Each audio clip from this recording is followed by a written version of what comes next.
I want to talk today about entrepreneurship, and in particular its status as an essentially contested concept. By an essentially contested concept, what I mean is that most people, if not all people, believe that entrepreneurship is very important, even as they disagree about what entrepreneurship is. I want to illustrate the disagreement about what entrepreneurship is by considering three seminal thinkers about entrepreneurship: Joseph Schumpeter, Frank Knight, and Israel Kirzner. By looking at the way each characterizes entrepreneurship, we'll see that even as they tend to agree about who among people in the world are entrepreneurs, they disagree significantly about what it is that those people are doing that is an entrepreneurial act. Let's start with Schumpeter. For Joseph Schumpeter, the entrepreneurial act is essentially a creative act. It is from Schumpeter that we get the phrase creative destruction to refer to entrepreneurship. If you've never thought about entrepreneurship before, chances are that most of your thoughts about entrepreneurship come from Joseph Schumpeter. That's because for Schumpeter, the entrepreneurial act is essentially innovative. In today's economy, we tend not to be able to talk about entrepreneurship without talking about innovation. This is a Schumpeterian inheritance, right? So for Schumpeter, the entrepreneur is somebody who brings a new product, process, or way of doing business to the market. The entrepreneur's essential contribution, then, is a novel contribution. The entrepreneur emerges as a disruptor of what is going on before. If you think about entrepreneurship in the context of the neoclassical ideal of the perfectly competitive market, the entrepreneur comes into an equilibrium situation and in which commodity products are being bought and sold, and upsets the harmony or the equilibrium of the market by bringing a new product or process or business model to that market. So for Schumpeter, it is the creative, the innovative act that is the entrepreneurial one. Compare Frank Knight. From Frank Knight, we get the fundamental distinction between risk on the one hand and uncertainty on the other. Although in ordinary discussion today, we tend to treat risk and uncertainty interchangeably. In fact, we use the word risk to refer to both. Knight, in his 1921 book, Risk, Uncertainty, and Profit, argues that risk and uncertainty are as different as night and day. To be in a risk situation is to know the full range of outcomes that can occur, as well as to be able to put reasonable probabilities to them.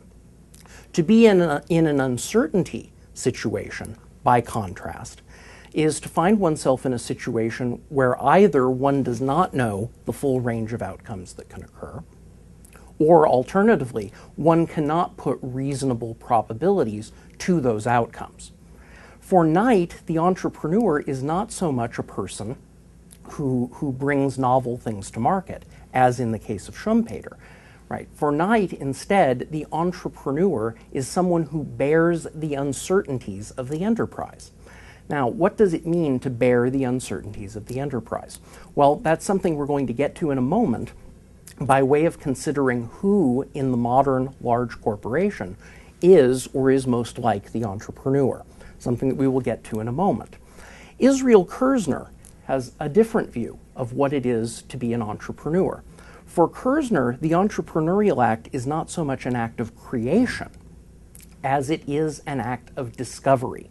An entrepreneur is someone who perceives an opportunity and then, having perceived the opportunity, acts on it. This falls out of Mises's idea that all human action begins out of what Mises calls felt unease. An entrepreneur, in Kirzner's understanding, is somebody who perceives a difference between what is and what could be, and by virtue of having perceived that difference, undertakes to act, to pursue what could be as opposed to what is. So for Knight, the entrepreneurial act is one of bearing uncertainty. For Kirzner, the entrepreneurial act is one of perceiving opportunity. We can see the significance of the difference in each thinker's account of what entrepreneurship is by considering how each thinker would complete the sentences that are started on the left side of the board here. We said earlier the entrepreneurial act is one of. For Schumpeter, the action is creation, right? For Knight, one of bearing uncertainty. For Kirzner, one of perceiving opportunity. The next sentence we might try to finish is entrepreneurial acts occur relatively. And the answer or the completion of that can be either frequently or infrequently.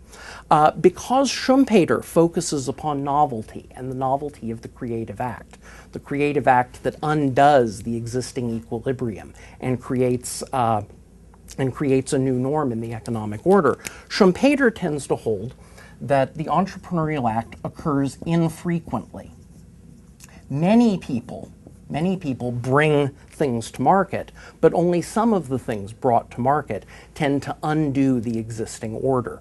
Think, for example, of the way VHS technology in the 1980s undid Betamax. Although many people believed that Betamax was a superior technology, VHS was good enough, and it was also cheaper. As a result, it displaced Betamax in the market.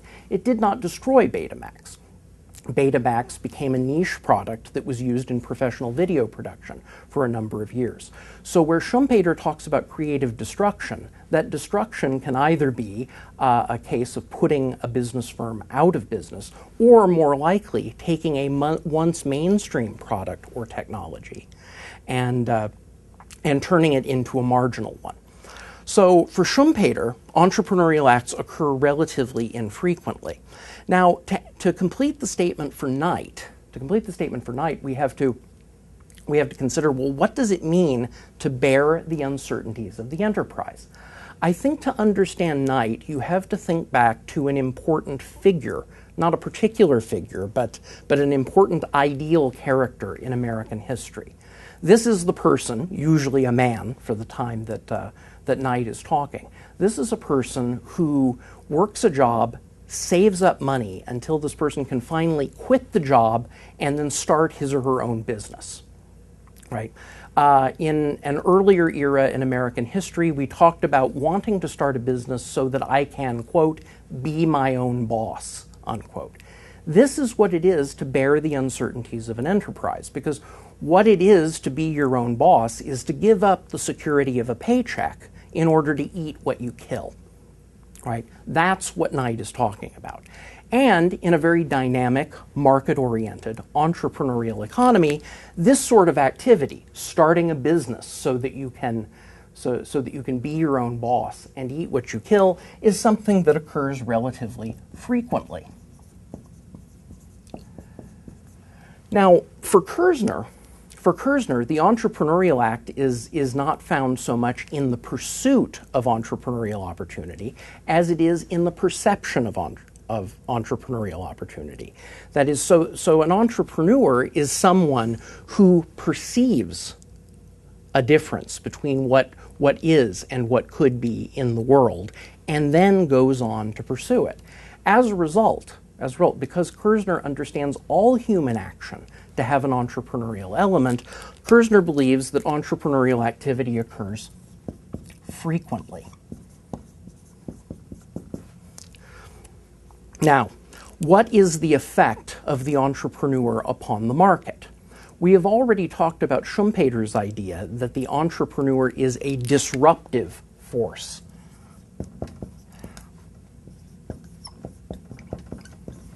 Schumpeter has in mind the idea that a market is commodified, and so you have many buyers and many sellers selling what is fundamentally the same product, until along comes an entrepreneur with an innovative product that upsets that equilibrium and displaces what was there before. For Schumpeter, For Schumpeter, the entrepreneur is like a stone thrown into a placid pool, where once the pool is still and flat, when the stone is thrown into it, it creates ripples. It creates ripples in the water. What happens is the entrepreneur thereby sets a new standard. And just as the pool of water eventually recomposes itself into flatness and stillness, the once innovative product becomes the new commodity. So the entrepreneur, at least when engaging in the entrepreneurial act, is this disruptive or disequilibrating force.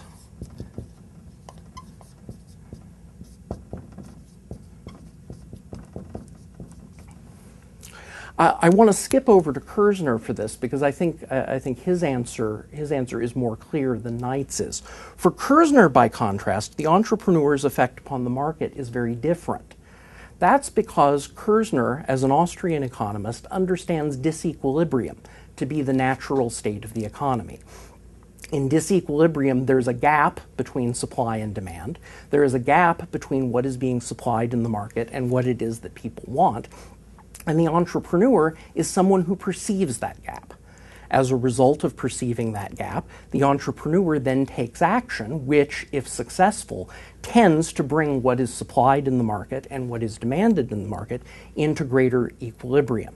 So as a result, Kirzner sees the entrepreneur's effect on the market as harmonizing or equilibrating. That is, there are entrepreneurial opportunities. Equilibrating. There are entrepreneurial opportunities in the market precisely because it is in disequilibrium. If the market were in equilibrium, there would be no opportunities for the entrepreneur to perceive. So the question is, how does Knight answer this question? Does he understand the entrepreneur to be an equilibrating force or a disequilibrating force? For Frank Knight, the fundamental entrepreneurial role is that of bearing the uncertainties of the enterprise. Right? So the uncertainties of the enterprise are, of course, things like, will the firm be profitable or will it not? Right? The entrepreneur is the one who eats what he kills rather than taking home a stable paycheck. When viewed through that lens, I think it's clear that for Knight, the entrepreneur's effect on the market is equilibrating. Think of it this way. When a firm is being created, you need somebody to be the residual risk bearer in the firm, to either collect the profits or suffer the losses. That role going unfilled is evidence that there is disequilibrium in the marketplace. So Kirzner, Knight, Schumpeter, and complete the statement the entrepreneur's effect on the market is differently. Probably the best way to illustrate the difference between Schumpeter, Knight, and Kirzner on entrepreneurship is to consider the large publicly traded corporation. In the large publicly traded corporation, the entrepreneurial role is sliced and diced through the process of the division of labor. That is, what is once embodied in a single entrepreneur becomes farmed out to different functionaries within the corporation. And so an interesting question to ask is, for Schumpeter, for Knight, and for Kirzner, who is or is most like the entrepreneur in the large publicly traded corporation? Now, for Schumpeter, the short answer is, it could be anybody. It could be anybody because there are several places in the enterprise that innovation, that novelty can occur. It may be an engineer. It may be an engineer who creates a new product. It may be somebody in production who creates a new process for making an existing product that makes it more profitable. It may be someone in marketing who identifies a new way to market an old product or thinks of a new product that can now be marketed to an existing sector of the market. Right? So for Schumpeter, it can be anyone. It can be anyone who innovates.